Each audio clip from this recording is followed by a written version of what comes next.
Bom dia, segunda-feira, dia 1º de agosto de 2022. E com muita alegria convidamos a todos a se inscreverem nos canais do A Caminho da Luz e do Djalma. É só seguir as instruções que está aí na tela. Convidamos também para as nossas lives interativas toda sexta às 19h50. E esse mês de agosto, todas as nossas lives serão em homenagem aos 78 anos do Centro Espírita Caminho da Luz. A primeira vai ser essa, dia 5 de agosto, às 19h50, com o tema Espiritualidade e Saúde, com o nosso amigo André Luiz Peixinho, da Federação Espírita da Bahia. E não perca, o mês inteiro terá atividades. Um dia especial, que é o dia próprio 6 de agosto, foi quando ele completou, foi quando foi fundado o Centro Espírita Caminho da Luz. Teremos também uma live especial às 16 horas. Não perca.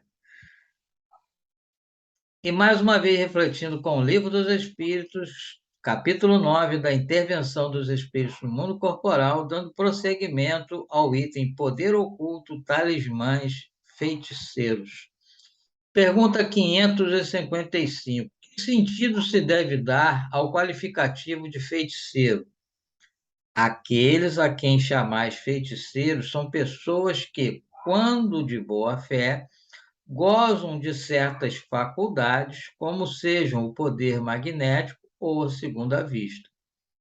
Então, como fazem coisas que não são compreendidas, são tidas por dotados de um poder sobrenatural. Os vossos cientistas não têm passado muitas vezes por feiticeiro os olhos dos ignorantes? Então a gente sabe, né, que até ao longo da história, aqui na história mesmo do Brasil, teve um português que, querendo dominar os índios, pegou um aguardente, botou numa vasilha e tacou fogo. E aí os índios ficaram impressionados. Ele falou, ameaçou que se eles não obedecessem ele, ele ia tacar fogo nos índios. Como é que o índio ia viver sem água? Então o índio ficou apavorado e seguiu ele. Então, quer dizer, falta de conhecimento. Então, nós vemos, ele continua aqui na resposta, o Espiritismo e o Magnetismo nos dão chave de uma imensidade de fenômenos sobre os quais a ignorância teceu um sem número de fábulas, em que os fatos se apresentam exagerados pela imaginação. Então, a imaginação também acelera, cresce, né? Coloca situações que não existem, né? E ele diz aqui que o espiritismo e o magnetismo, né, nós sabemos que o magnetismo, Kardec, por exemplo, estudava o magnetismo antes dele conhecer o espiritismo.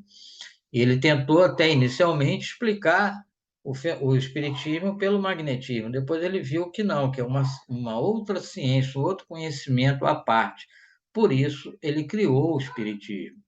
O conhecimento lúcido dessas duas ciências, que, a bem dizer, formam uma única, mostrando a realidade das coisas e suas verdadeiras causas, constitui o melhor preservativo contra as ideias supersticiosas, porque revela o que é possível e o que é impossível, o que está nas leis da natureza e o que não passa de ridícula crendice.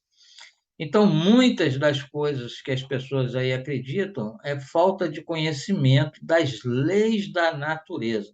E aí consideram sobrenaturais. Não existe o sobrenatural no sentido de fora das leis da natureza. Existe, sim, o desconhecimento das leis e aí atribuir o sobrenatural. Mas, na verdade, tudo o que acontece no universo está regido pelas leis naturais.